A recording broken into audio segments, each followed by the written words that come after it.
Hello. Welcome to Livestream. I'm not sure if this is working. Let's see. No, it's not working yet.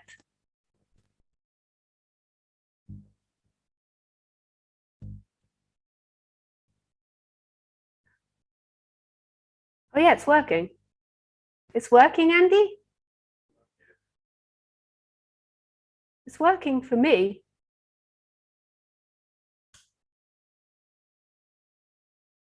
Oh.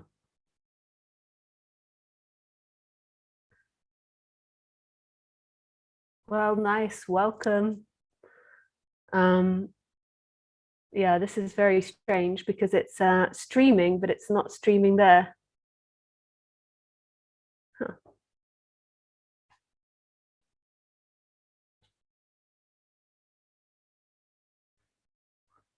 It's working. Yeah, this is really weird because it's not doing it on the other one, but okay, I just have to. Nice. So I am in Zoom this time. So if you want to join me in Zoom, you can find the link in the box below, I think. Let me just check that you can find that link there. And you can ask questions. So this stream, no, it says Lisa, it can be asked through Skype. For some reason, it's gone into a different box. Okay, just let me try to find the Zoom link so you can join it. One moment. Copy invitation. So it should appear now in the box below if you want to join me in Zoom. Sorry, this is the first time I've ever done it. So yeah, I will also post it in the chat as well. So you can join through Zoom and you can ask questions. Nice. And you might hear some sound. There are some people in the room today. Maybe they'll want to ask some questions. I don't know. Okay, so we'll begin the stream as usual doing a silent sitting for 10 or 15 minutes. So you're welcome to join me in that. Yeah. Nice. There's no dong today, so it's just silent sitting.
Okay, we shall begin the talk.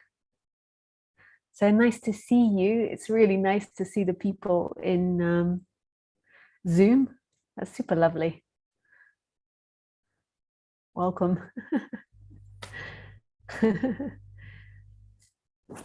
So the way that I'll do this is I'll do my introduction first, and then when I've finished that, you can put your hands up to ask questions, and you're also welcome to write a question in the chat.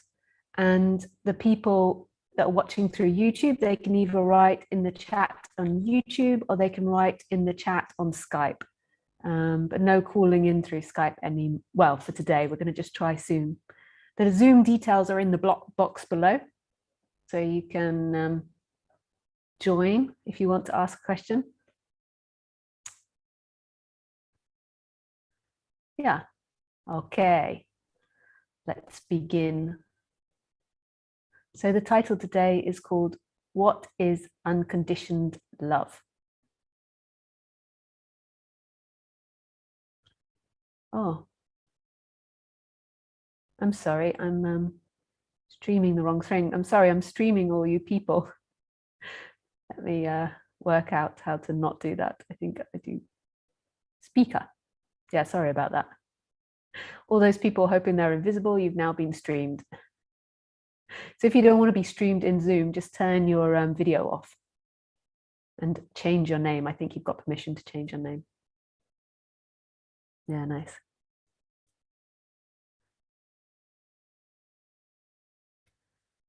So what is unconditioned love? That is the question.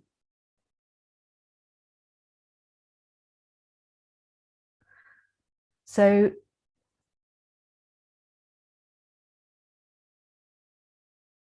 first of all, we have to decipher what non-duality is before we can talk about what unconditioned love is. So the assumption by most is that they are somebody inside the body, separate from this world, separate from everything that's happening. So they're somebody inside the body in relationship with everything that's happening. And that is not true. There is no somebody that's in relationship with the world. And this, to me, is absolute freedom.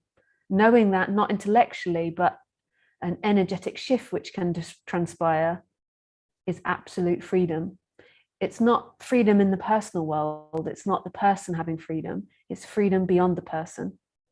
So it's not the person becoming something, growing into something, developing into something, becoming enlightened. It is a freedom which is silent, which is still, which is uncontained, that doesn't belong to somebody. So right now, there could be the feeling that you are looking at me, and that is illusory. There isn't a you looking at me, because who is that you looking at me? There is simply life happening. So everybody has different words for it,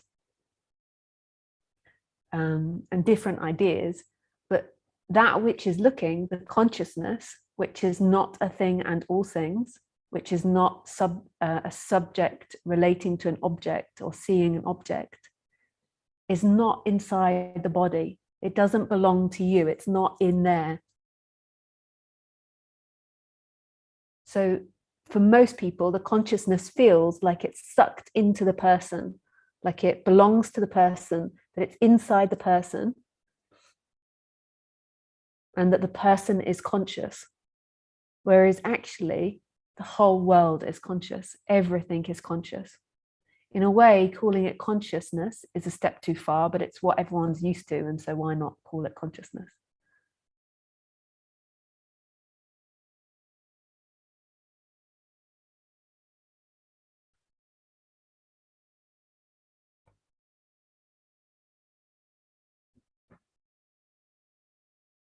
And that consciousness is in all things. It's not belonging to that person. It's in the room, it's in the stillness, it's in the space, it's in the walls, it's in the computer, it's in my voice. It is that. So what's looking now is not a subject looking at Lisa. It is everything looking at Lisa, or you could say nothing looking and experiencing Lisa. It goes through a character filter. So it goes through a filter of you, but that you is not the experiencer, that the you is an experience. And so suffering begins when the everythingness, the consciousness is sucked into the person, is attached to the person, and that person feels like it's lost something. It feels uncomfortable. It feels like there's something not quite right. So then that illusory person begins to seek something to relieve that discomfort. So the body naturally moves towards pleasure and avoids pain. That's the setup, that's the condition of the human, of most mammals, maybe all mammals, to move towards pleasure and avoid pain. But then the person goes a step further than that and begins to believe the freedom of what is found in the pleasure and pain. So the freedom of the consciousness is found in pleasure and pain, which is not true. That is not true. Your freedom is not found in you getting something. Your freedom is always found in what you are, what you felt like you lost at a very early age.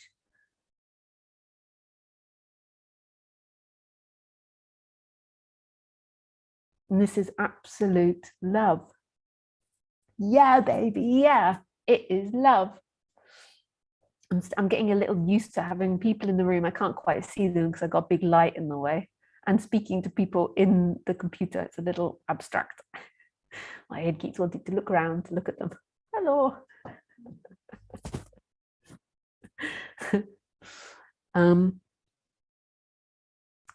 Yeah.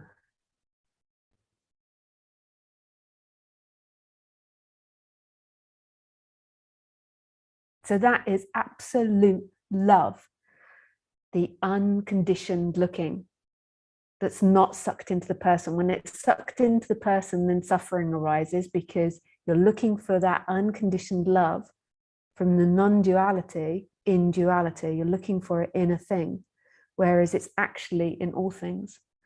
So this consciousness, or whatever you want to call it, love, life, watching, nothing, everything, is love in its essence.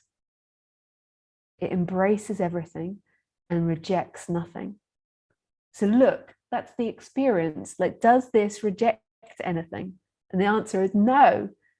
This moment rejects nothing. The person rejects, so the person might like fiercely reject something, like, this is not good. You might have a fight with someone, you might not like something, but that's still held in this moment. Even that's embraced.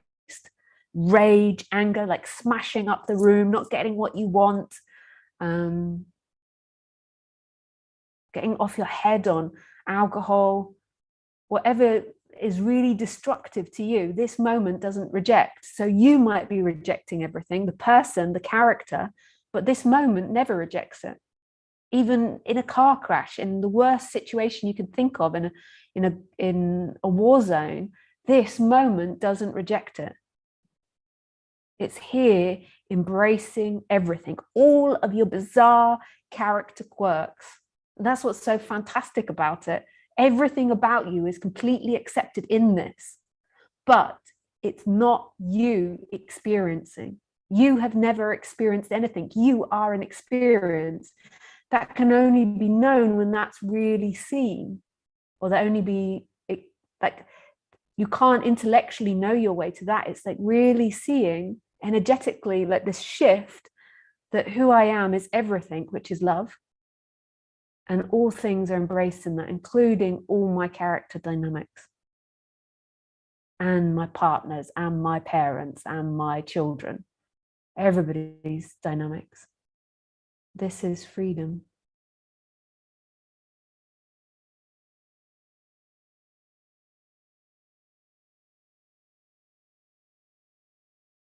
And you are that freedom. And it's important words. So what I'm saying has an importance to it.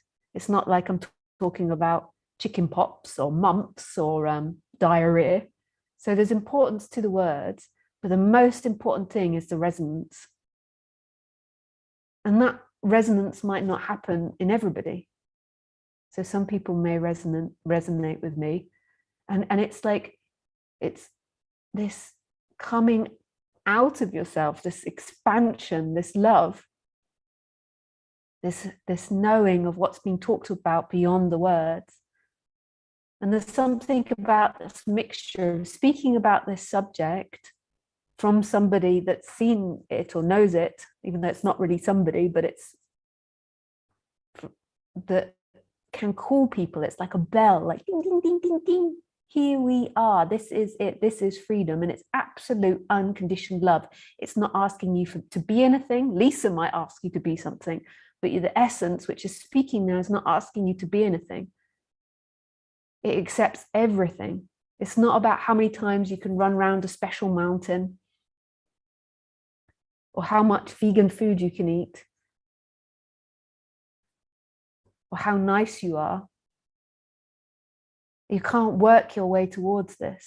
It's beyond that. It's beyond anything that you imagine. And that's why it's unconditioned love, because it's not requiring anything. And look, does this moment ask you to be anything? Does this moment want anything from you? It is absolutely free. It is absolute love. It's screaming here, like, yeah, yeah.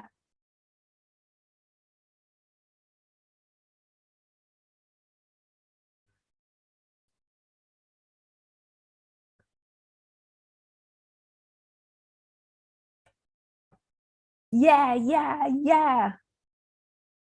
It wants nothing from you.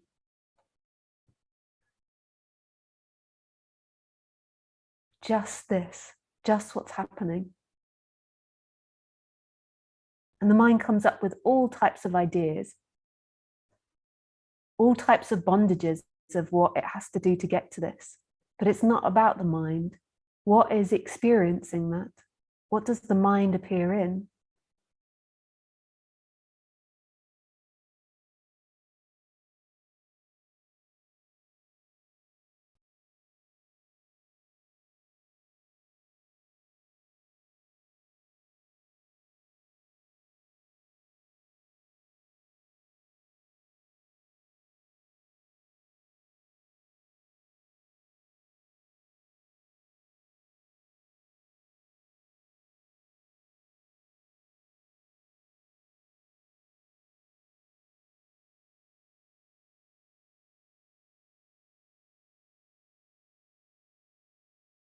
This moment is vibrating with love. It's full of love, every ounce of it. Screaming love, love, love, love, love, love, love, love, love, love.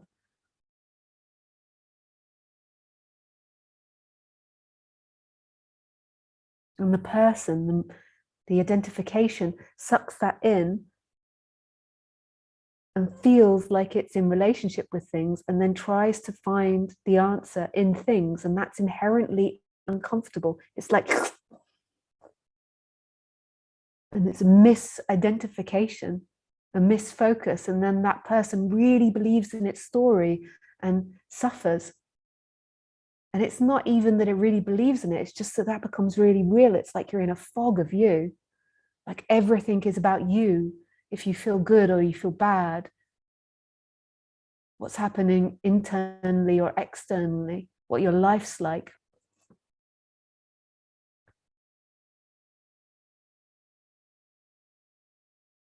Everything becomes super important. And most of the time, what I find now is most of the time people are just stressed. They're stressed out because they're just doing so much, like running around, trying to be everything, trying to be mothers, fathers, children, jobs, big house, cars, electric cars, eco house,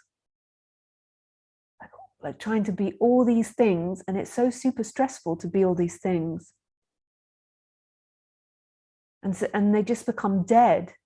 And then often I find a lot of the time, there's lots of stress in the day. And so then in the evening, there is the consumption of something which is addictive to try to zone out and to numb out.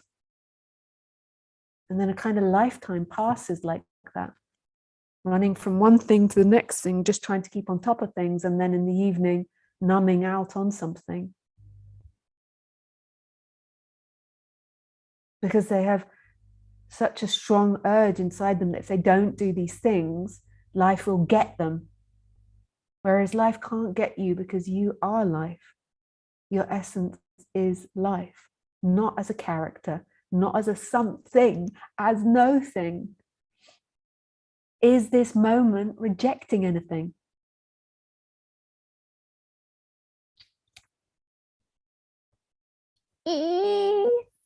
It is not. It's embracing everything. It loves all. It loves all.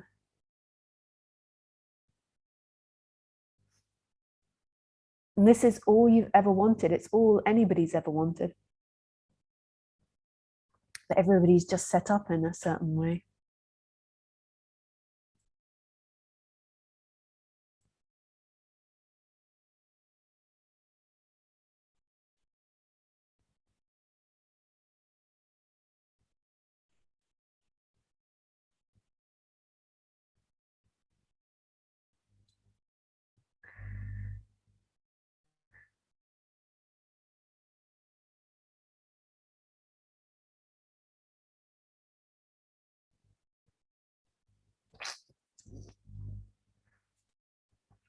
Yeah.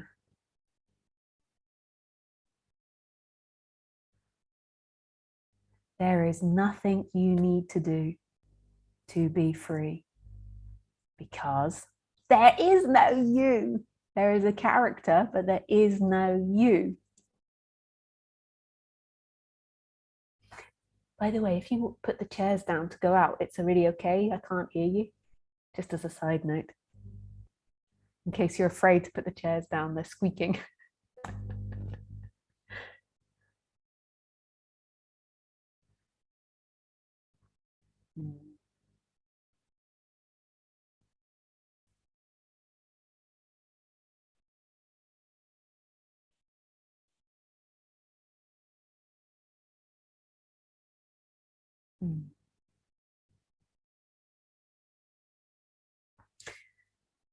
So notice what's happening.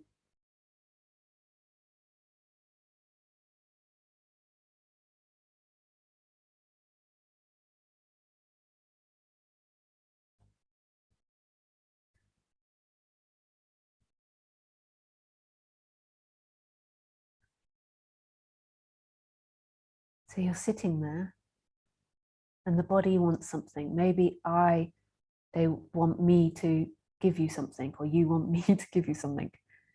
Or you want to feel a certain way or have a certain experience. You want to eat something, or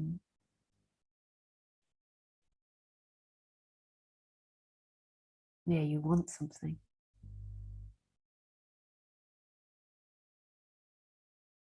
And what can happen is an energy arises that's saying, very unconsciously, that will lead me to freedom. It's very unconscious. So in the moment, it just feels like a want. I want to feel different to what I am feeling.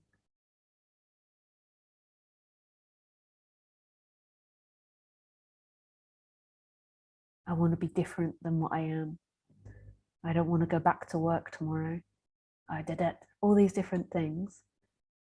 And then the whole time, It's appearing in this space of what you are. And the mind thinks the freedom is in subject object, in that. But the space is already inherently free. And that space is what's experiencing now. It's right here.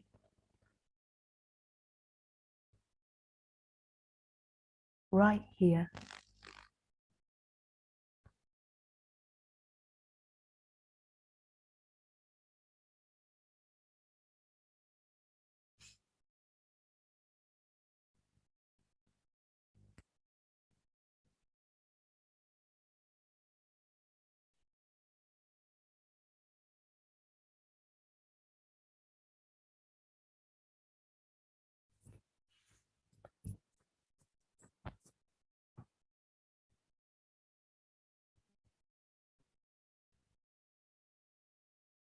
Right here. So if anyone in Zoom has a question, then please put your hand up. I forget how that works, but yeah, I think something happens, you become to my attention, or you can write in chat the question as well. You can also write in Skype the question, which is Lisa Cairns 12, but you can't call in through Skype on this stream. And you can write questions in the YouTube chat as well. Yeah, and if you want to find the Zoom details, it's in the chat, the YouTube chat, or you can find it in the link below. Yeah. There was another Zoom link that got sent out. This is the first time I've done it, and I don't know why that happened. Yeah. Okay, so who won that ball game? Nice name. In YouTube chat says, it resonates because the message is free. So many charge a lot of money to help the illusion of me. It doesn't matter whether people charge money or not. It's not really about being free of money or not. It's free because it's here right now. So yeah, I might not be charging money right now. You don't have to pay anything, but that's really not the freedom. Whether money's charged or not, it doesn't matter. It's nice if people support this message, so people can speak about it, so it can go into the internet and can be heard. But that's not why it's free. It's free because it's always here. It's always the essence of everything. It's experiencing now. It's that which is experiencing now.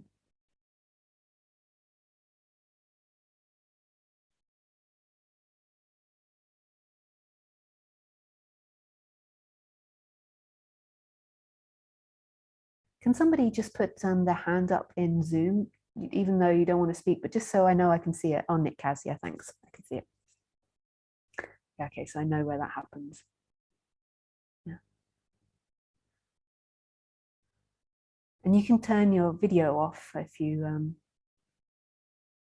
don't want to be seen.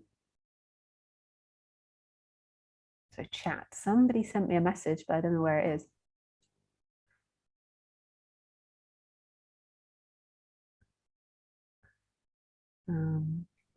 Participants. Hi, Lisa. Thanks. I'm sort of new to this. What happens when people die? I can't see the hand up option in Zoom. Okay. Ah, Terry. I think that's it. Okay, so you can unmute Terry. I'll just put my headset in. Hi. Can you hear me? Yeah, I can hear you. I'm not sure if other people can hear you yeah, they can hear you as well. Everyone can hear you. I'm not sure if they can hear you in YouTube because this is the first time I've done it, but you're being heard to me. Okay, thank you so much for everything. Yeah, with pleasure, and Terry. nothing. I'm sort of new, as I said in my chat message, and thank you to Luciana for letting me know where the hand up was in reactions. Okay. Yeah, so I just wondered what the difference is, what we're experiencing right now compared to when someone dies or when we die. Is there something you can say about that, or? Yeah, in a way, we're all dead. Okay. It just So can I just ask before we do this, have you done psychological work or emotional work or chakra work or energy work before? Yes. You have. So you've got a good conceptualization of self. Just before I start on this hardcore non-duality stuff, like sometimes I like to check in with people about that, because they can then take it personally, and this isn't personal, this message, and then they can try and fix their character with this message, and that can be a disaster. I mean, especially when I say that you are already dead. Yeah. So the assumption is, by most people on this planet, is that they are alive as a person. So we can say, okay, the body's alive as opposed to dead, like the heart is beating and the breathing is happening. But when I mean like you're already dead, it's they believe that there is a soul or there is an entity inside the body that is alive. And that's untrue. There isn't an entity inside the body that is alive. Who would be alive? There is thoughts happening and feelings happening and emotions happening. But there isn't, that doesn't belong to something called you. There isn't a you there that is experiencing this life. There is experiencing happening and you appear in that. Okay. So in a way you could say, or I did say, you aren't alive, you are already dead. Like, so there isn't somebody there that is going to die. What happens seemingly in death is that the body dissolves into something else, and with that goes the habits, the conditions, your memories, your ideas, everything about the character dissolves. But that character was never alive, so it can't actually die like we believe it can. But the dissolving of the personality structure passes. But what you're left with is what you already always were, which is this consciousness that transcends the life and death. So what is the purpose of this experience then, that we all think we're experiencing? Like, and I guess I'll ask one question at a time so it doesn't get too complex. So I don't know. I don't know what the purpose of life is. Like, we kind of made up the notion of purpose. So it most probably is going to be that we don't ever get an answer to that. But when this is recognized and when this energetic shift happens, there is no more questions in a way. Like your essence is completely content with it, with not knowing, with not answering things. It just feels content in its expression. It doesn't want or need anything. It doesn't it doesn't have anywhere to go. It's just content with that.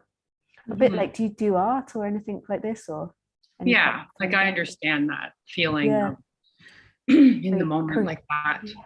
Creating for nothing. That's exactly it. But I mean, who knows?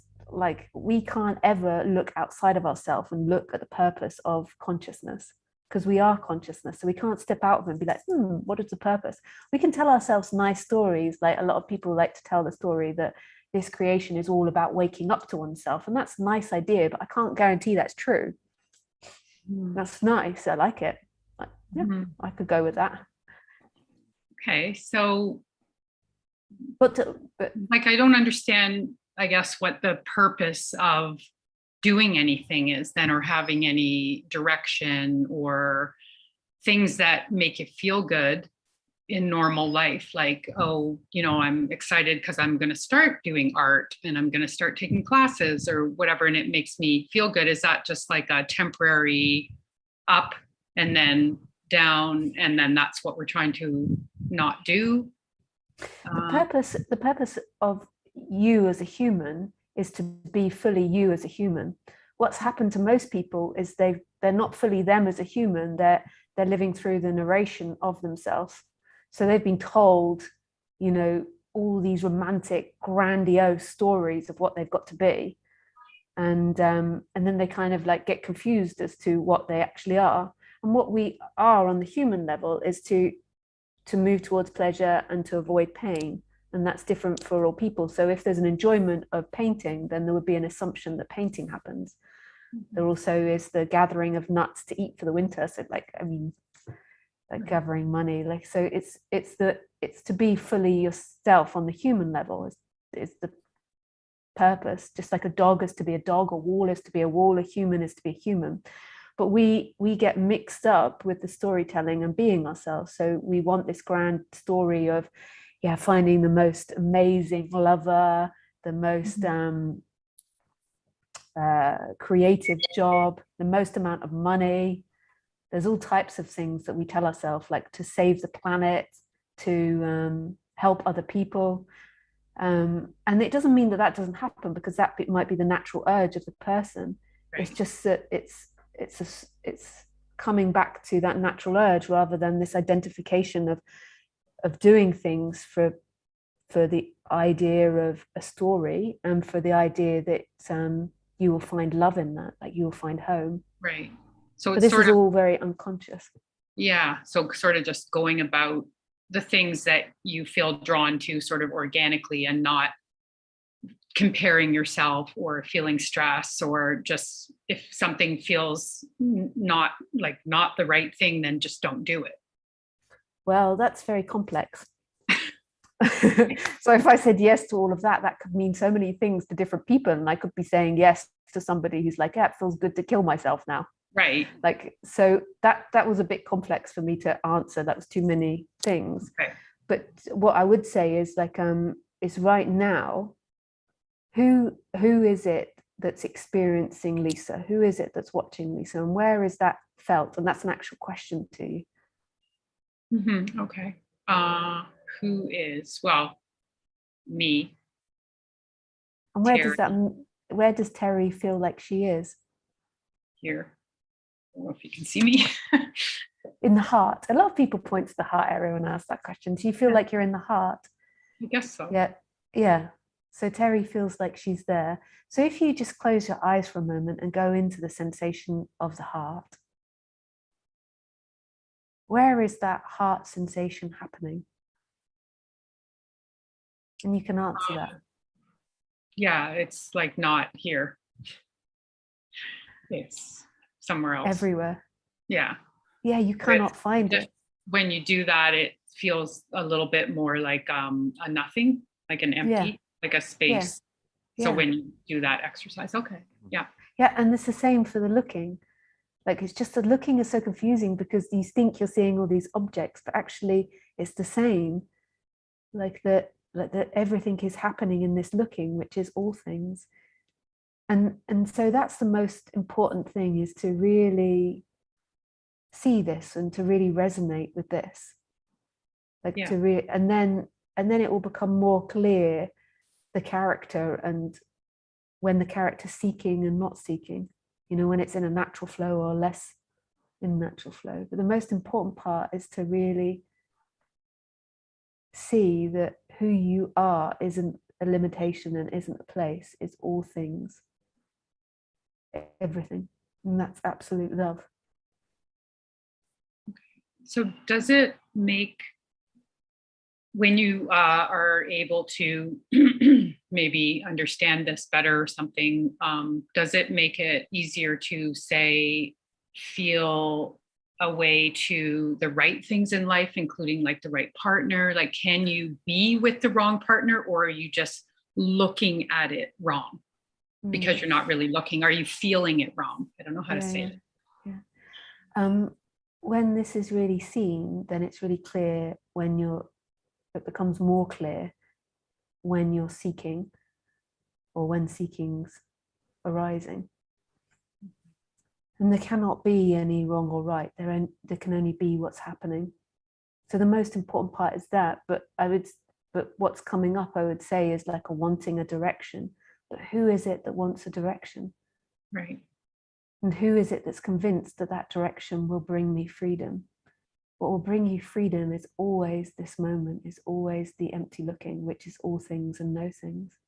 The mind always wants to go out into future and what I do, and can I do the wrong way, because it hurts. Because for many years there's been a belief that doing the wrong thing creates my unhappiness. It's not true. Your freedom is always this instant. It's like screaming, like, here I am. I love you. And then we can get like better at that because we feel it already, but understanding it can help you. Oh, I feel it right now. So I can expand it. Yeah. Well, again, that's a complex question because we don't know what's better or what's worse in a way. But what will happen is the seeking will be really seen for what it is as awakenings happen. That freedom doesn't come from time. And then the choices more than likely will change to an extent. Csak nézek valamit. Egy Sorry, fél óra. somebody's just put on their audio. 1 second. Mute all. Oh, well, you just have to unmute yourself, Terry, when they do that. Oh, am I not? Okay, there. There we go. Just because I didn't. Yeah. So I think it was you maybe said at some point that there's an energy that we can feel that, and maybe you didn't say this, don't, like, I'm not saying you did, I may have read it somewhere else or something. So is there an energy that we can follow? Oh, I can see that there's a strong urge arising in you that wants direction, like that wants some form of direction, because more than likely because for that person it feels safe if I have direction, like if I know what to follow. Mm-hmm. And my advice, if you could call it advice, or what comes out here is, who is it that's experiencing? Like, so the mind says, what can I follow? What is right? The mind comes up with all these questions around doership, but who is it that's experiencing now? Right. Where is the freedom? And that is the freedom. It's not in you following something in the next moment. It's right here. Okay. Right here. Yeah. The mind will say, follow this or follow that, or this is wrong or this is right. I need this or I don't need this. And then it's like, what is experiencing now? What is free right now? Mm-hmm. And this is love. So just people are going about their life, but experiencing that within, experiencing right now, what you're saying. So we're still going about doing, like, it's sort of like, what's the point of doing anything? Yeah. That doesn't come up. That only comes up for a person that that is afraid of doership, that's afraid and believes that happiness is found in it. So it's not about what you do or what you're going to do tomorrow or how to act or how to behave. It's who is experiencing right now. That is the freedom. Okay. Thank you.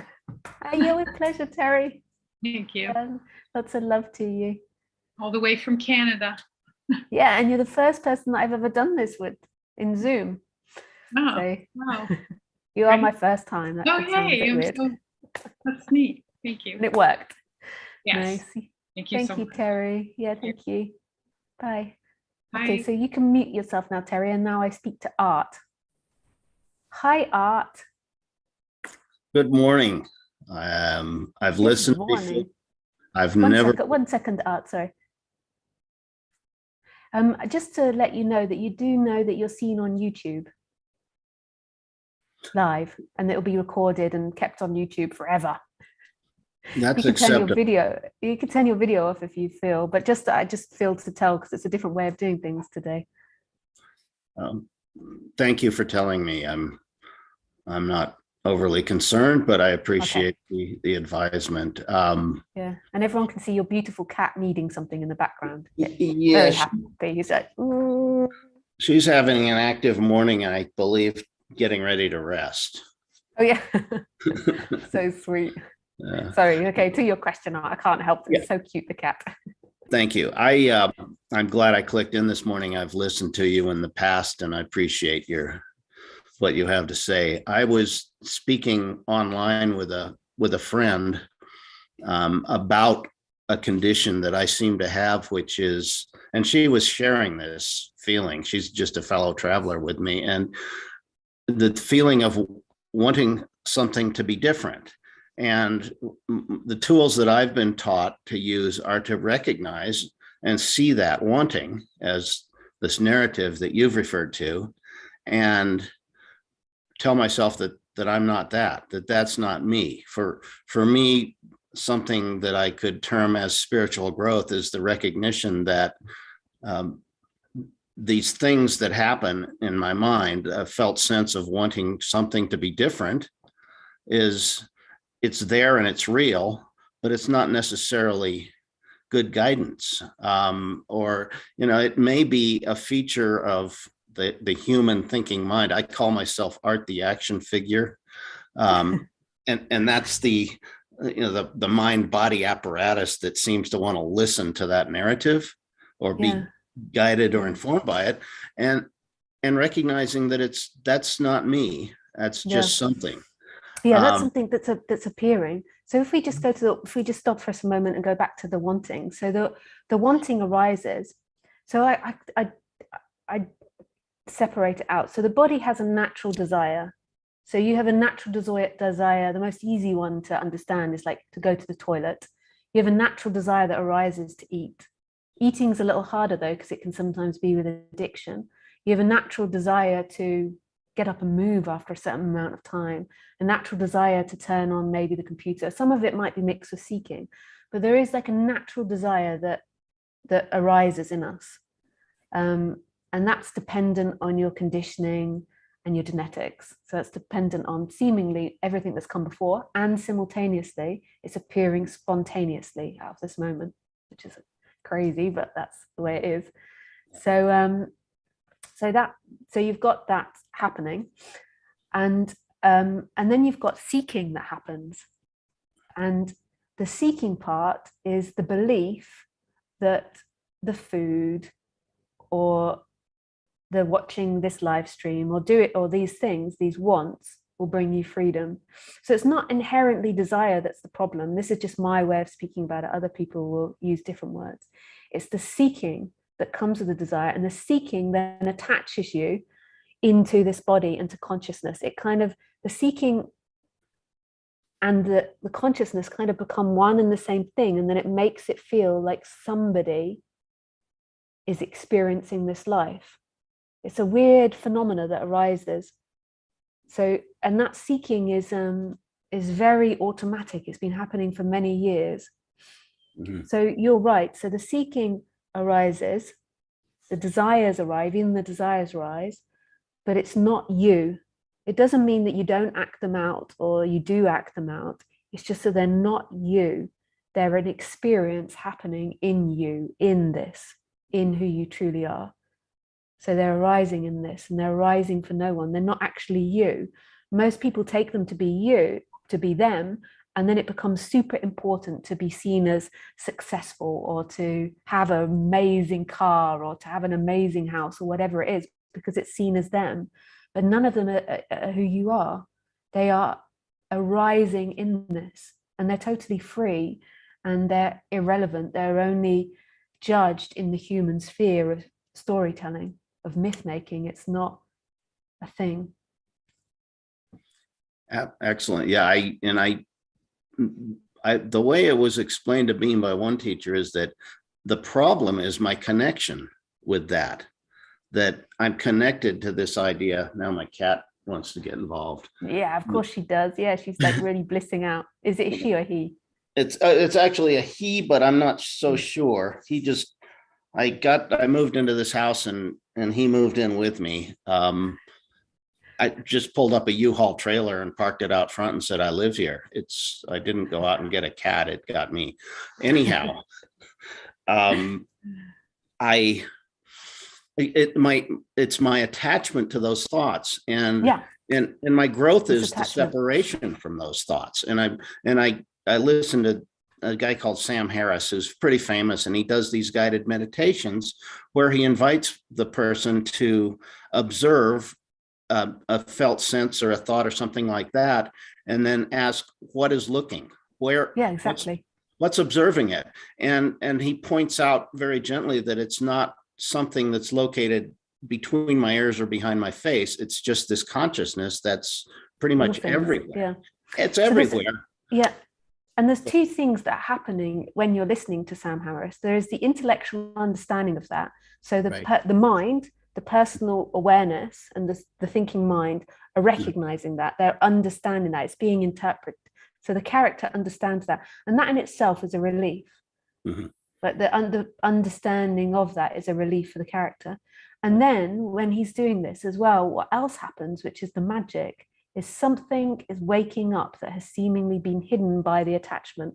So something else is being called forward, which is just magic. It's the love affair. It's like something's coming forward. This expansion's happening. There's a seeping out of all these boundaries of what we call ourselves. And there's something that's resonating, or what I would call resonating with that. And that is the freedom. So there's two things that happen in that, and neither are wrong. It's not about wrong understanding with the mind. That's part of it. But then there is something in the background that the person cannot perceive is happening. The only way the person can perceive it is they might feel less contracted. So they might notice, I feel bigger. But like the person can't really register it because you can't see yourself. Mm-hmm. Yeah, and that's the interesting thing, is that it's another thing I've been taught, and it's just sort of a tool. It's a thinking tool, that my true nature is this indwelling spirit, which I somehow connect with just consciousness and nothing else. And it's totally immaterial. That it's not susceptible to a verbal description, or, I can think about it, but that's not it. And what I found is that if I do this as sort of a practice, remind myself that I'm not that I'm something else that's not tangible or visible or anything else, I get this peace, and I get a quiet mind, and it's really interesting because, and I'll wrap up because I see some other hands are up, but I see that I'm in a position in my life right now where I don't have to do a lot, and this stuff crops up that, boy, you better be doing something, and what I'm doing is reminding myself that that's not me, and I don't need to do that, and I get a lot of relief, and I get a quieter mind, and so what's happening in that, so if I just interrupt you a moment, so what's happening in that is that thought is decreasing the seeking. So then there is an expansion that happens.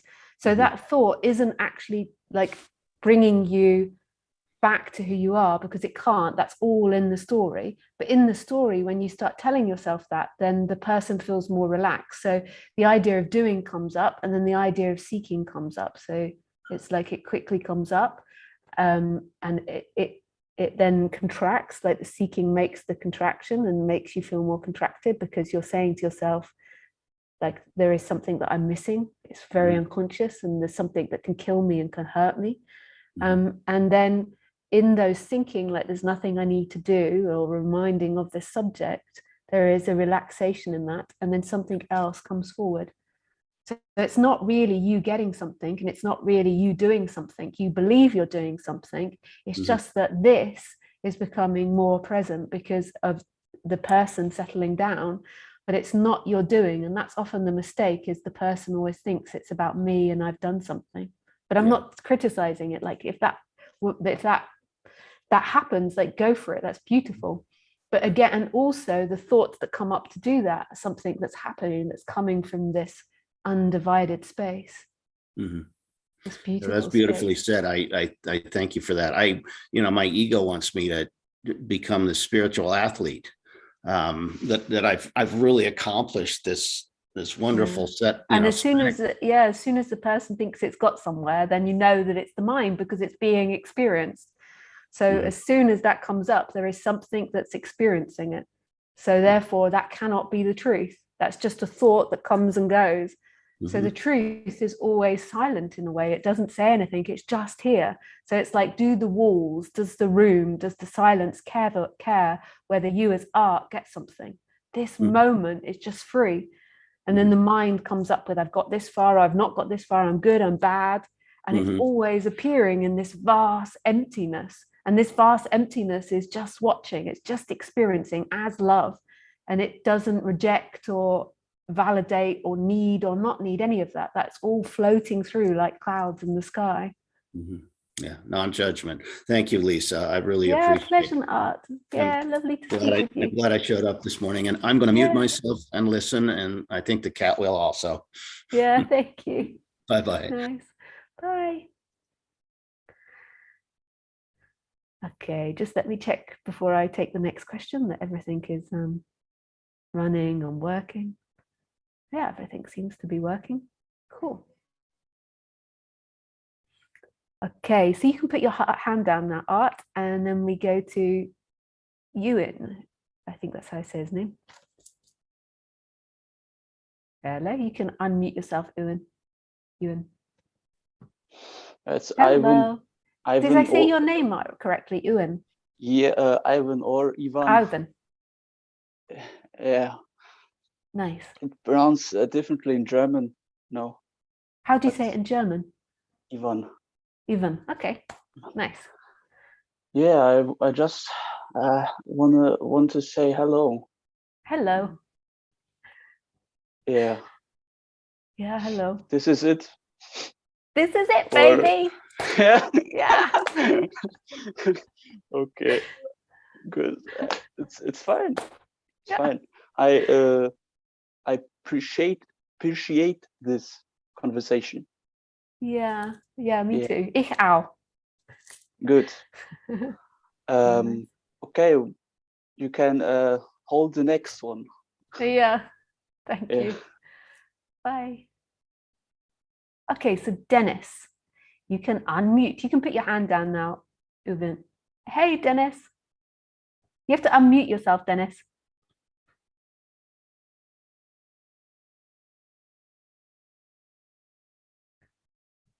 Hang on, let's see. Ask to unmute. Does that help you?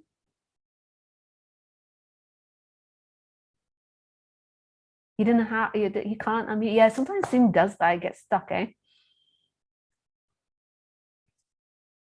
Yeah, yeah, you can practice and I'll move on to Mate. Maybe you can get it working. Okay, so Mate, you can unmute I got yourself. it. Oh, Dennis got it. Sorry, Mate, Dennis. Yeah, I was looking Dennis. up there and it was over here. It said, unmute yourself. And I didn't know there was a button to press. This is fantastic. We know each other as Dennis of Kentucky. Oh, Dennis of Kentucky.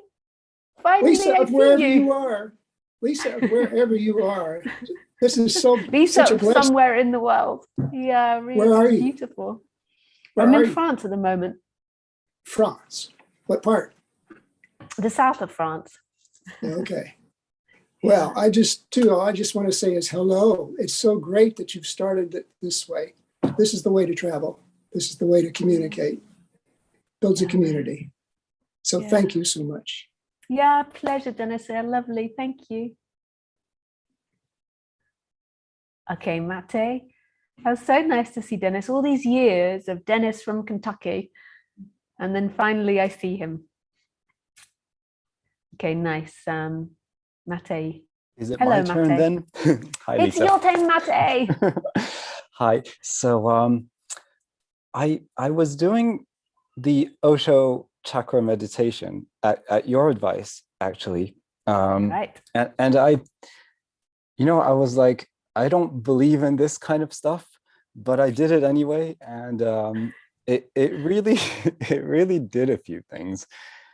Like the first time I did it, and it feels like a very intense, powerful, scary thing. Really what happened was, I think what happened was I came across this seeking energy. Like I could actually very clearly sense the seeking energy. And it was so painful, and it was so clear. And well, let me describe what I found. It was like I saw that the mere act of desiring something was the same thing as the pain of not getting that thing. It was the same exact, it was like two sides of the same coin. And Just say that one more time. so basically, the act of desiring something, so let's say I want freedom, yeah, was the same thing as losing freedom. Mm-hmm. It was the Nice. same thing as not having freedom. Mm-hmm. And it was so very obvious that that desire itself is the pain of not getting what you want, I guess. And like, what can you do about it? It was so yeah. So first of all, like I think that all these exercises, like the breathing exercise, are super helpful for the human. On the human level, like it's amazing what just breathing can do, what yoga can do, what Tai Chi can do, and how it can shift energies and make things more clear. And then what happened is that you recognize that that the seeking is the pain, the seeking is the suffering. yes. It is the suffering, and that suffering creates this contraction inside the body. So there is this feeling like you've lost something, it's not conscious, and then a feeling that you're in relationship with the world, which is terrifying, and then the suffering contracts all the energy into the body, and then it feels like there is an entity in the body that's conscious, and it feels so real, this suffering story that goes into time. It really feels like that is what's happening. I am somebody in relation and I've got these problems, or I need to sort myself out, or I need to do something. And so the person keeps on trying to find something in time. And the freedom is always in the timeless. It's always in that which is experiencing now. I'm not against doing these personal development, these settling down of self. I think it's really wise, but it's the freedom is always in the experiencer. Who is experiencing right now? So where do you feel like you are in the body, Mate? Well, it doesn't feel like there can be a boundary to it. That's true. And in your experience right now, though, does there feel like there's a boundary? In your very experience, not what you think about your experience. Well, again, like one of the previous speakers said, I would point to my chest. If I said, where is that contracted energy? I guess I would say that's where I am, but that doesn't really make sense. No. So it just is a feeling. And then that feels like, and then it maybe feels like somebody then is looking at the eyes, and somebody is speaking in the head to you. And you're kind of like having a conversation with yourself in the head. Like, should I do this or shouldn't I do this? And there's normally the good one and the bad one. There's many different voices that appear in the head. And that feels like you, and there's images that arise. And then this feeling in the heart. And this is the misconception, because that is a vessel appearing in infinite space. So that you could say all of those sensations at all places simultaneously, but you could see it as a vessel that's appearing in infinity, appearing in love. So who you actually are now is this room, is the computer, is my voice, my face, is the sounds. So does this mean that it would be a mistake to want to get rid of the contracted energy? That's part of the person, and that's what the person does. It wants and it doesn't want. So it doesn't mean it's a mistake to get rid of it. That is, or to try to get rid of it. That causes suffering as well. It's part of suffering. It's an effect of identification. It's like when there's identification there's always going to be seeking. So I guess it's like a huge paradox, because it's like wanting to get rid of wanting. Yeah. And it's also a misfocus.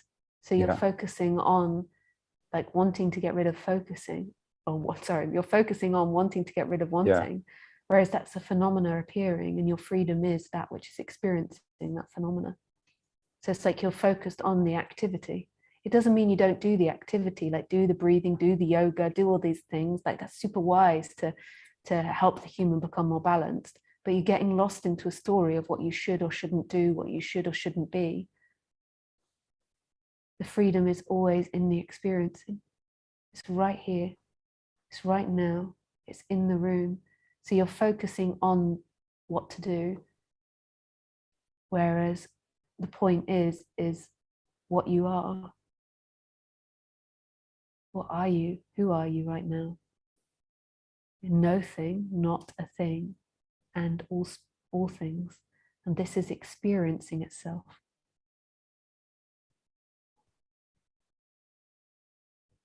Wow. Well, thank you so much. This is love. Yeah, that is love. Yeah, pleasure, Mate. Yeah, thank you. Nice. Yeah, so I'm just going to check everything's working before I take the next question. Yeah, it seems to all be in process. Cool. Yeah, I just take a moment's silence. Here we are. Here we are.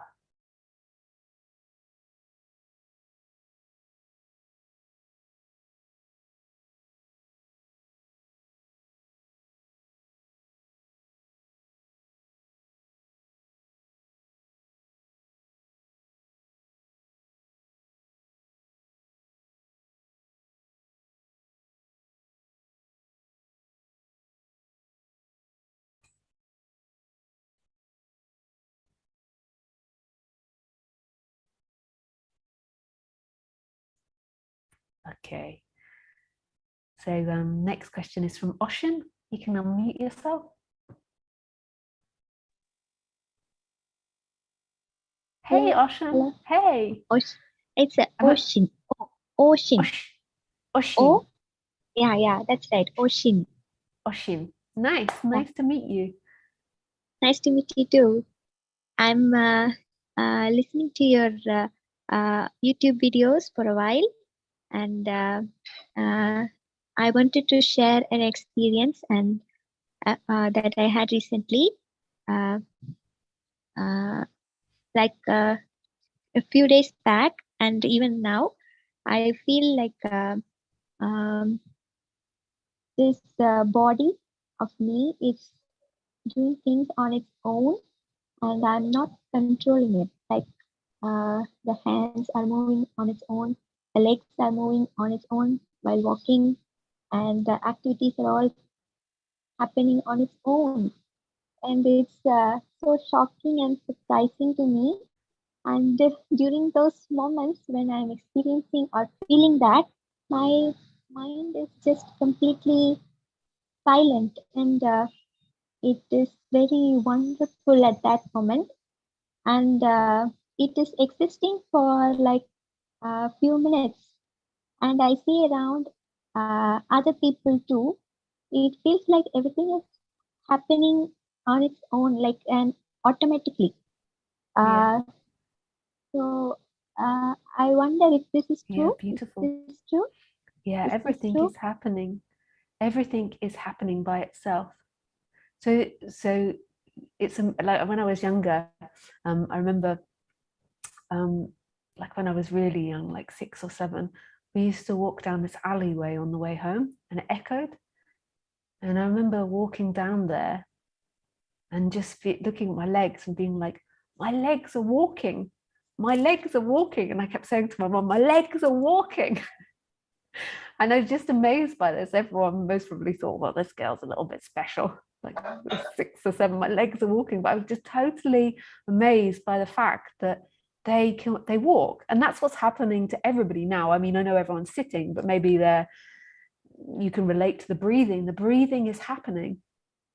The legs are walking. Oh, I just think we lost Oshi. Oh, but I'll carry on. Are you still there? Yeah, I'm here. Yeah. Okay, nice. Can you hear me? So yeah, I can hear you. So the legs are walking. The heart is beating. The lungs are breathing. The skin is being the skin, and the person is being the person. Like the character is arising, and everything is happening from this vastness, including the appearance of choice. So you look at an apple and a banana, and there is, should I have the apple or the banana? So there's an appearance of choice, but it's nobody's. It's all happening by itself for no one in this immense space. And this is freedom. when life is happening and there's nobody that's claiming life, there's nobody that is becoming the subject, the subject that's experiencing an object. It's simply happening. And it's like love.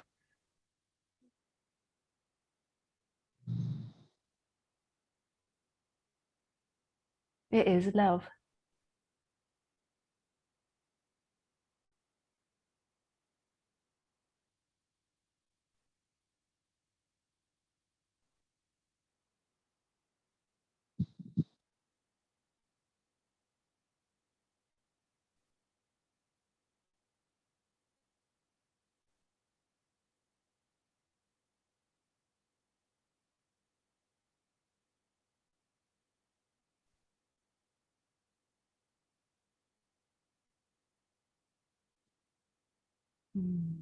Is there anything else you want to add to that? I think she's gone.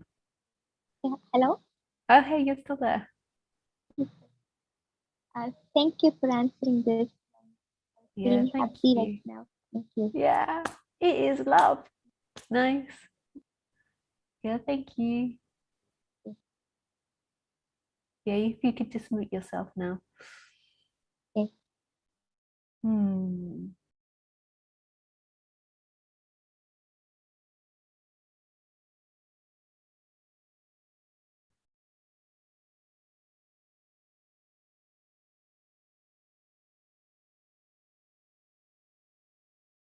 Okay, so Angelica, you can unmute yourself. Angelica.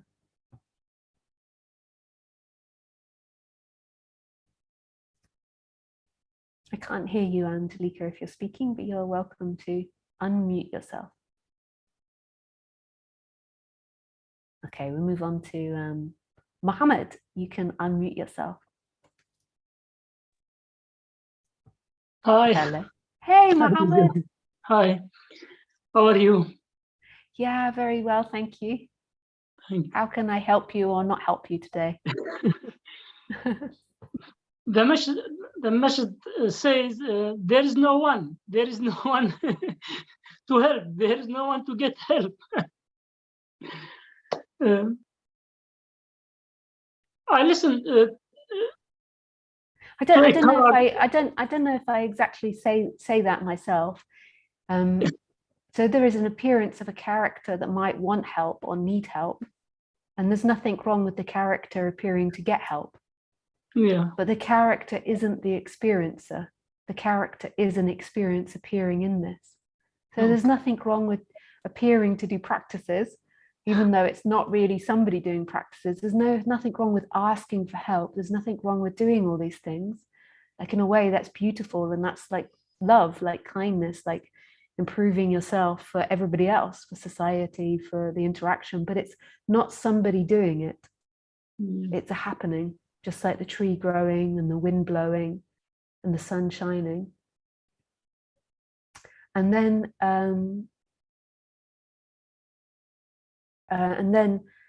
when that person isn't suffering so much, then it can become more obvious that that person isn't the experiencer. So there isn't actually somebody who can get help. There's appearance of help happening to that character. That somebody doesn't inherently exist. There is no thing or consciousness experiencing itself now, and it's free.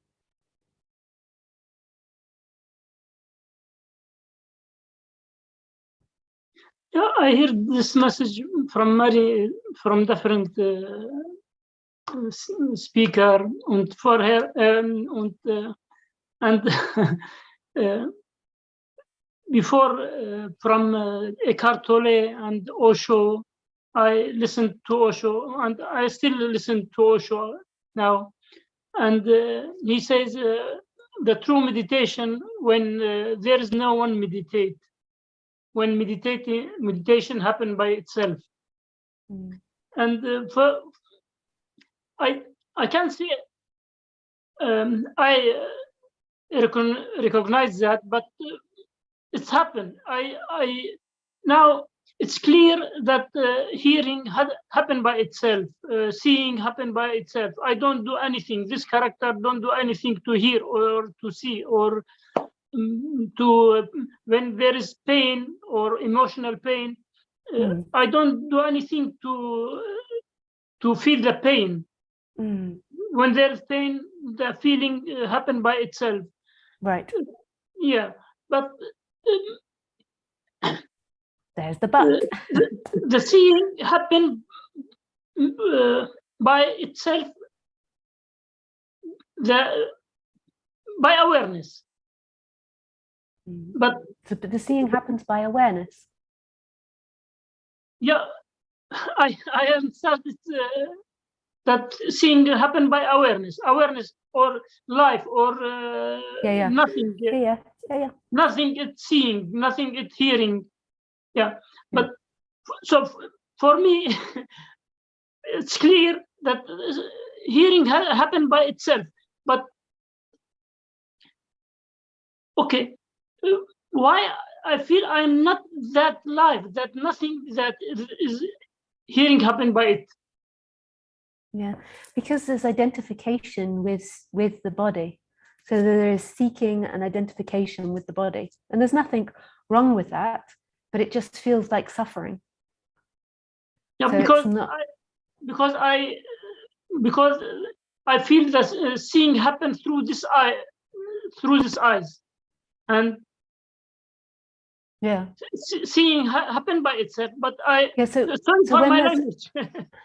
Yeah, so when there's identification with the body, so when there is the seeking and the identification with the body, then it feels like you are experiencing this life and that you are moving through this world and that you're interacting with this world. But it's clear that but it's clear for your mind. Yeah, it's clear for your mind, but it's not that energetic awakening hasn't happened. So there's two things that happens. The mind becomes clear about this, and that's beautiful.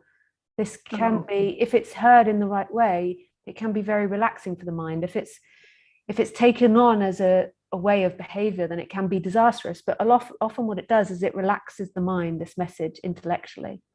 But the intellectual seeing is not the energetic seeing. So when you see intellectually, there still is the energetic contraction that can happen. And so then the suffering still goes on. So the true message of this is in the silence, is in, the place in which these words are being spoken from. It's not in what they mean. It's not in the intellect. It's not in understanding. So lots of people understand this, and then they think they've got it, and then they can't understand why they still suffer, or they deny the suffering that's happening. But this isn't an intellectual message. It's that which is beyond the intellect. It's that which is experiencing it. The intellect appears in this, like the body appears in this. But that's so hard for the mind to see, because the mind is always looking in itself for the answer. So what is beyond the mind? So there is a freedom beyond the mind. And it's not behind the mind. It often feels like that. It's in the space, it's in the room, it's in the breeze, it's in the sound, it's in my face, and it's completely not intellectual. Intellect arises and disappears in this. It's love. It's like a dream. In the dream, we feel we are separate. We are in this dream character, and we see the world in this dream, and we feel that we are in this character. But when we wake up, we know that the scene was not from this character. That was totally. But it's not a knowing intellectually. It's a seeing beyond that knowing. So it's like in the dream at night. We often dream at night that we are a character inside the dream. So we dream that we're the personality structure moving around in that dream. And it's often this body that's in that dream, experiencing the dream. And it's not that character that wakes up in waking up from that dream. It's the experiencer. And But I just one moment. It's just somebody I just have to kick out here.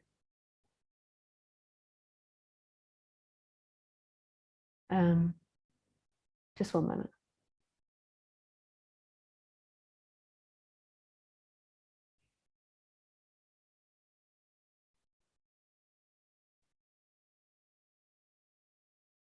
Yeah, sorry everyone about that. That's what happens. Yeah, you didn't notice it, Mohammed. Yeah. Yeah, sorry everybody. What to do? Yeah, carry on, Mohammed. The experiencer in the daydream and in the night dream is the same.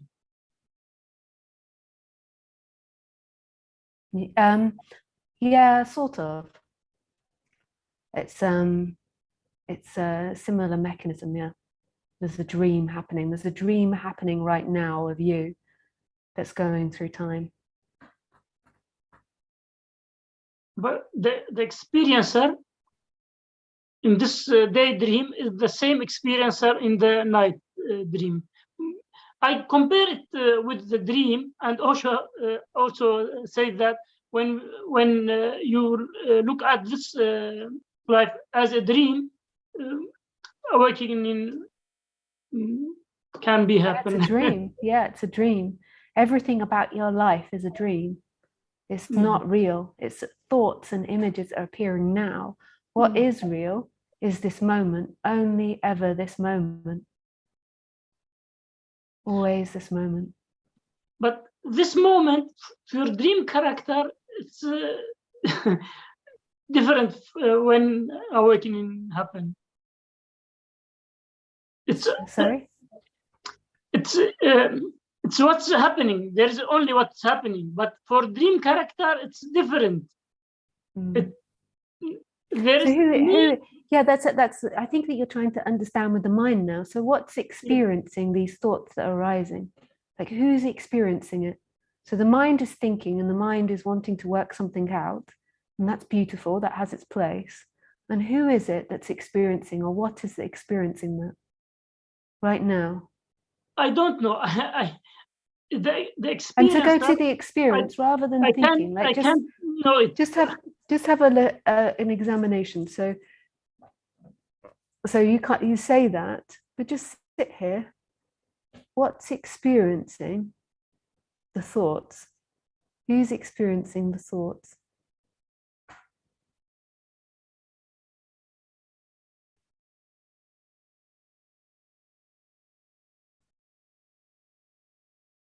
The thoughts are recognized. They are recognized. The thoughts are appearing and something is recognizing it. And that's it, full stop. That's it, full stop. And the mind wants to have all these questions because it's in seeking. It thinks that the answer to these questions will save me in some way. So there is something that is experiencing the thinking. There might be even a person in between that. So there's the thinking and then a person judging it, but there is something that is experiencing what's happening now. And that is the freedom. The freedom isn't in you understanding me or understanding Osho or understanding anyone. It's in the experiencing, always. And the experiencing is no thing and all things. But the mind like goes and goes and goes, keeps trying to find something, because you'll get endorphins from it. You'll get highs, you'll get pleasure, you'll get excitement. And also it can become a lifeline as well. It saves you some things. But the experiencing is the freedom, not the thinking about it. You can do personal work that helps settle all that down. Like there's loads of work, like Osho recommends lots of different practices, and there's so many different practices out there. And I recommend that like to everyone, even though it's not them doing it, there's an appearance of them doing it. So it's not a prescription, it's a description of what may or may not happen. But the freedom is the experiencing that is appearing in. That is appearing in freedom. So the one that's asking the questions is appearing in freedom, and then it keeps trying to find something and grab onto something. And there's nothing to grab onto with the mind.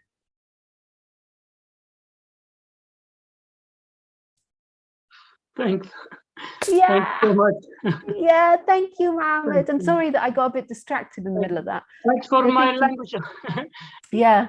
Sorry for Yeah. my language. No, not at all. You're doing fantastic. Thank you. Yeah, and please, if somebody is being disrespectful, please try to message me. I can't really see, but I did manage to see that. Yes, if there's anyone else, please say. Yeah.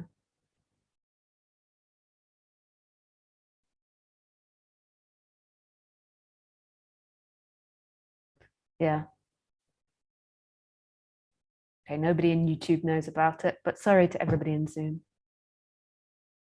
And so it's not right when somebody behaves inappropriately. Non-duality isn't condoning acting inappropriately. We can all say that that is inappropriate what that person did. And there's nothing wrong with holding them accountable, and there's nothing wrong with calling them out or reporting them or even being angry or offended by them. But what non-duality is pointing to is that those characters that are having that dance, that are finding someone inappropriate, are not the experiencer. So non-duality isn't saying don't do things or be passive. It's who is experiencing that. That is your freedom. That doesn't mean let people act inappropriately.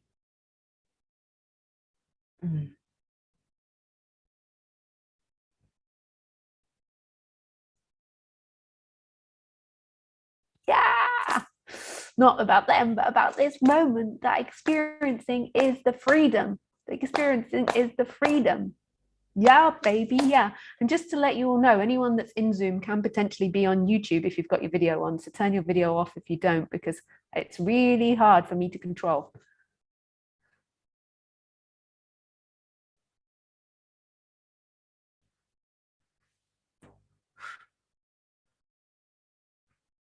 Yeah, so there's no more questions there. So I might take a question from YouTube.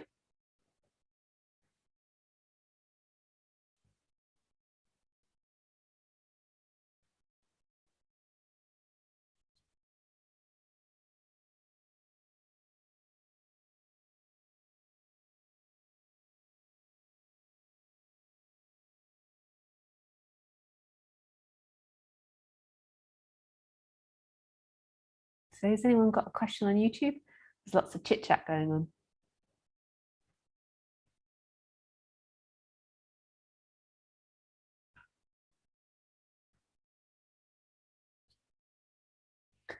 Okay, let's look on Skype.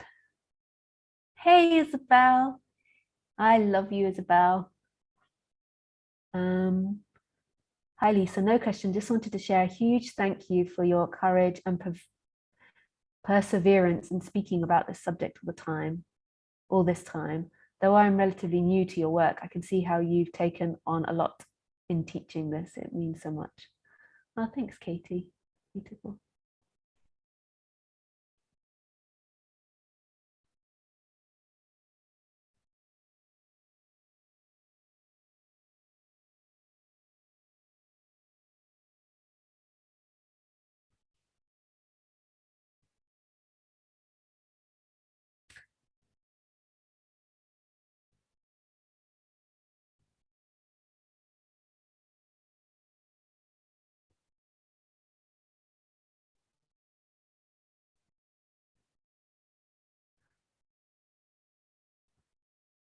Yeah, so if you want to ask a question Zoom, please put up your hand.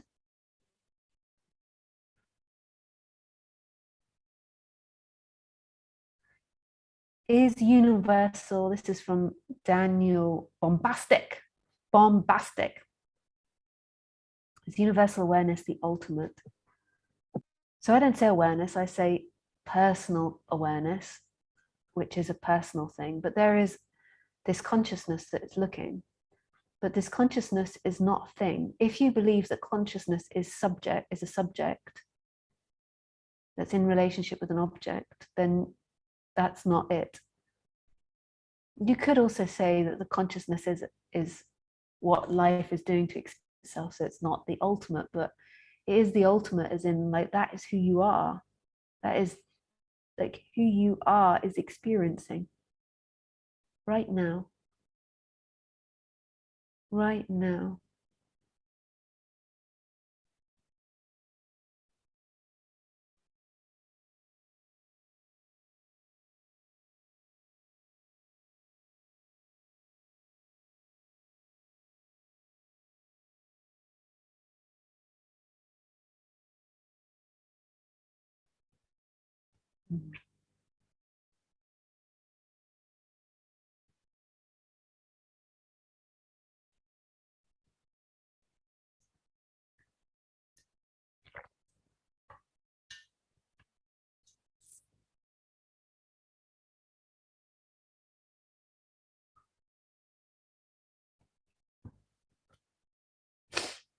Mm.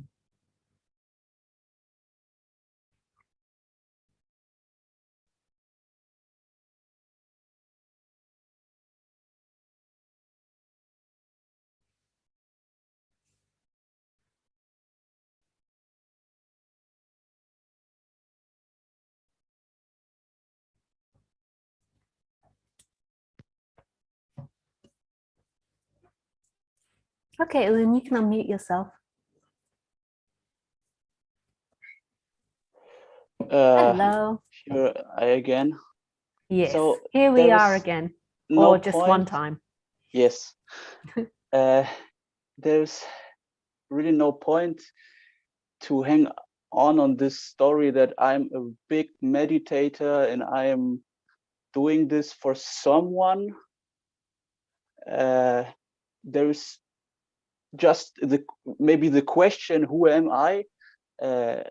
What's all about, and this is it.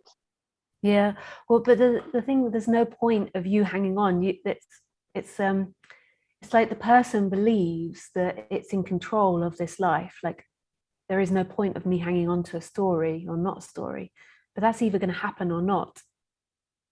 Yeah, for example, the heart beat faster, and I'm talking with you. So this may be, for the person, this may be uncomfortable, weird. Sorry, just one moment. I just have to block someone again. This is going to become problematic, eh?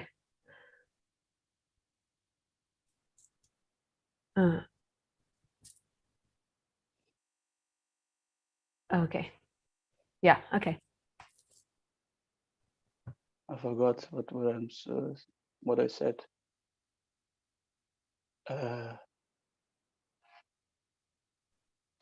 Never mind. Never mind. Yeah, thank you.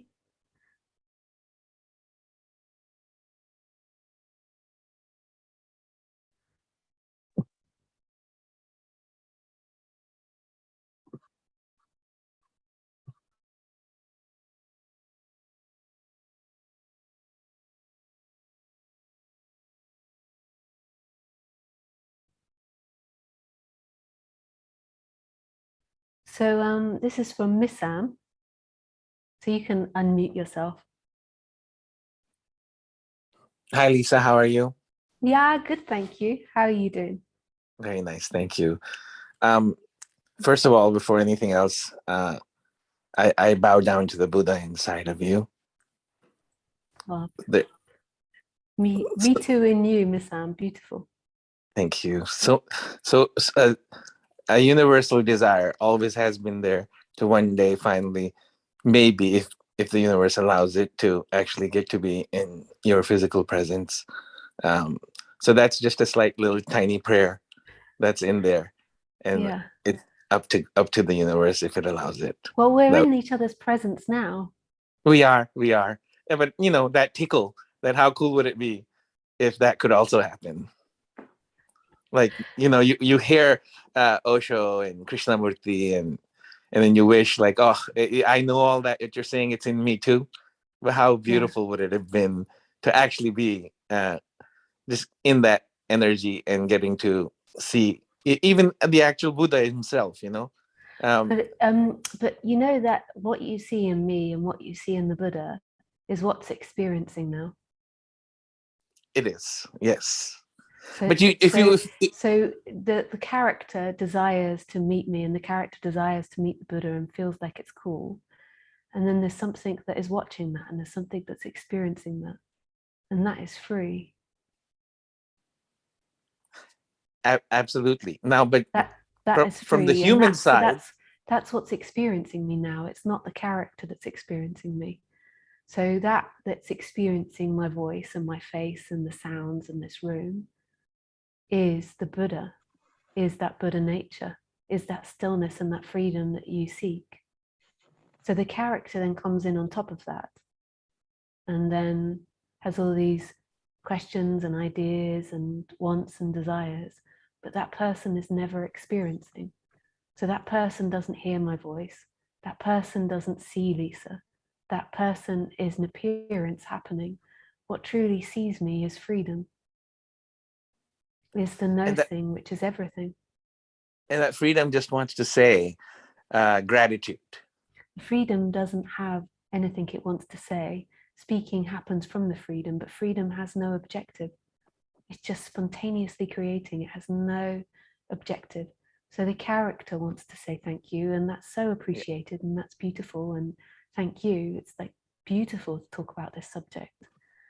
But freedom is just totally loving and recognizing me and this character, and freedom from this side is totally recognizing and loving that character. That's so beautiful. Yeah, it is. Yeah. But okay, so one thing that I kind of did want to talk to you about is if you could speak towards a little bit about trust, as in trust happens when someone's going through that journey. Yeah. So the person is always not trusting. So the person can learn to trust more, but the essence of the person is not trusting, because the essence of the person, like the seeking of the person, so not the character, but the seeking part doesn't trust. The seeking part is saying there is something wrong and there is somewhere else I need to get to. So the seeking energy does not trust. But the character can recondition itself to be more trusting and less trusting, you know, that's a whole different subject. But your essence trusts. Not trusts as in a human quality, like as in a feeling. It trusts because it is all things, it knows all things, it has no question, it has no doubt. It's accepting everything. That's the freedom. That's total and utter freedom.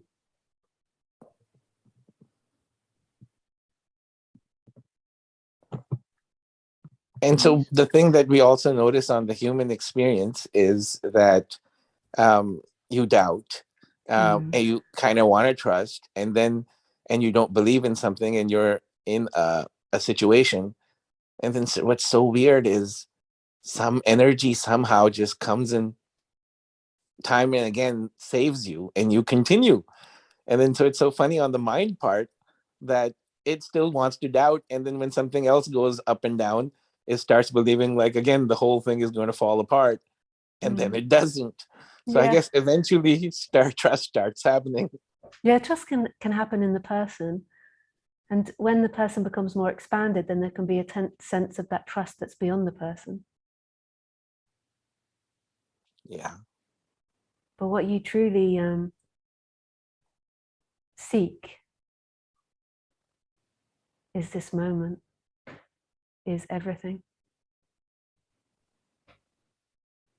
Yes.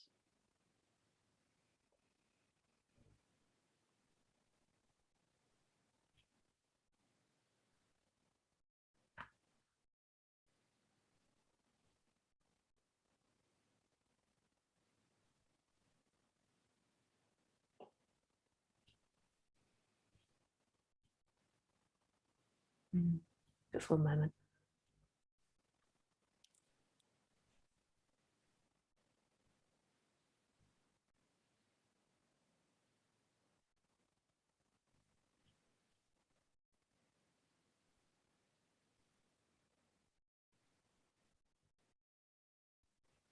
I guess when you seek this moment, the seeking eventually disappears.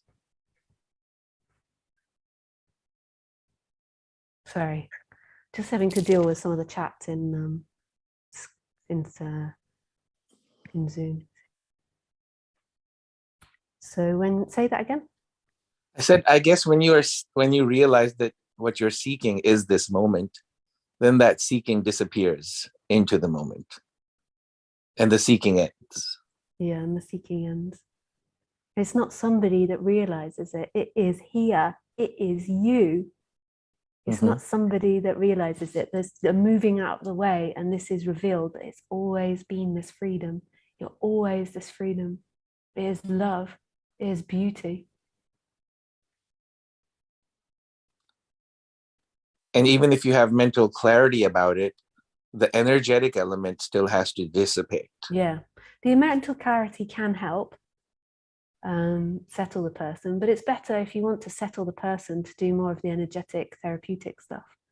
But the mental clarity can help, but the true message is this love that is screaming right now, here, here, here. This is it. This is it. And so why are we not realizing that this is it? Because there's seeking happening, and that's karma. There is seeking, there is the belief that you exist and that you find freedom in an object in time, even enlightenment, even in Lisa, even in anything that's appearing now, and that's not true. And seeking really is just the feeling, right? So we're chasing a feeling in everything else, whether it's looking for a girl or whether it's looking for other experience.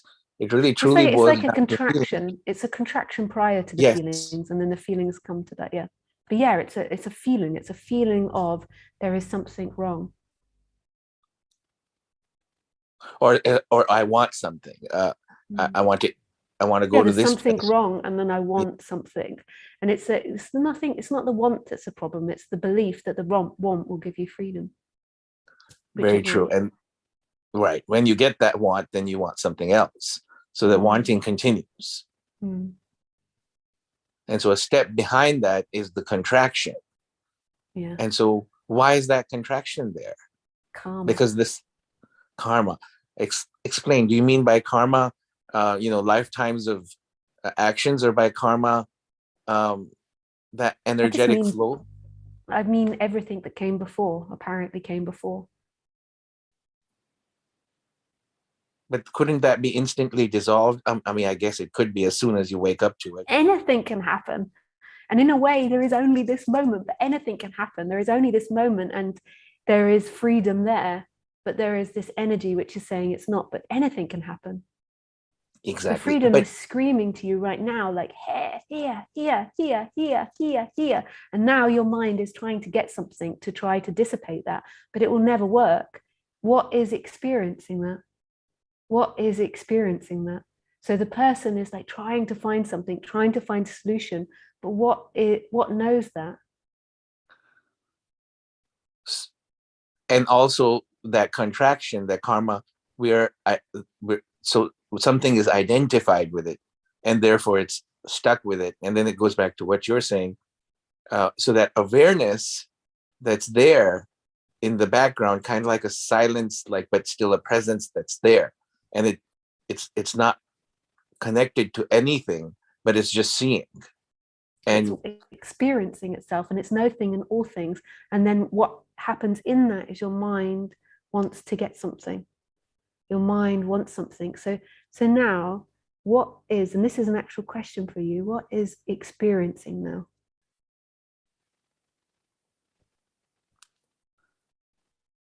It feels like the character is experiencing. So just register that. So a character feels like it's experiencing. So then the character is going to want to get something from Lisa, because there will be a seeking energy that believes that Lisa can give you freedom. But the freedom is in that which is watching the character, that which is experiencing the character. That is the freedom. And that is right here, right now. It's the room, it's the stillness, it's the silence, it's the sounds. It's right here. It's all of it. Right here. It's all of it. But we're because of the character, we're identified with. So now your mind is going again. Your mind isn't hearing the silence. So your mind is like, trying to put it into categories again. So what is experiencing the character? The answer isn't found out there in things, or it isn't found in things. What is experiencing? And there is the stillness and the silence. Absolutely. And so now I'm trying to, of course, speak to you, so I'm going to need the mind. Otherwise, it feels like Satori, like, you know, like just a everywhere presence. Go for it. Yeah, go for it. You can just let that happen. You don't need to speak to me. Like, just let that happen. It's not really you that lets it happen, but there is everything calling you right now. Everything, everything, everything. And then the mind and the person wants something and thinks that Lisa can give you something. So what is it that's experiencing that? That is the freedom. That's all you've ever wanted. Yeah. And Lisa, if I'm being a little bit more like, you know, just casual and frank with you, that those experiences, what you're talking about on their own, they just come and they go. It's all real. But at the same time, I don't know, you had mentioned it somewhere that at some point in Bali, the energetic thing broke. So you're kind of like, the energy is like, you know, in the throat area. It's an all identification, but you're just kind of waiting. Okay, when is this going to break? Which is also wrong. You think that's what's happening. Yeah. So the character wants things to do. So there's loads of psychological things out there. There's loads of ways to settle down the character, exploring the chakras, breathing work, yoga, Tai Chi. And I totally recommend doing all of that, not to get you to freedom, but to help settle down that person. Yeah. And then the person thinks, I am waiting to become enlightened. And it's such a lie. There is nobody that's waiting to become enlightened. You are this freedom that's experiencing now. You are not the mind. You're not the thoughts, and you're that keeps going into that world. What is experiencing that?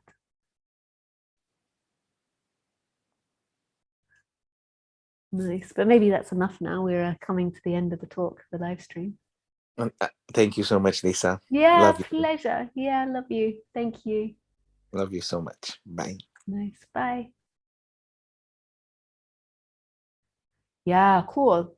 That is cool. So that's my first live stream through Zoom. So now if you don't want to be seen by people on YouTube, just turn your video off now or just hang up, because I'm just going to look at everyone just so I can see everybody, because I've not seen everybody yet.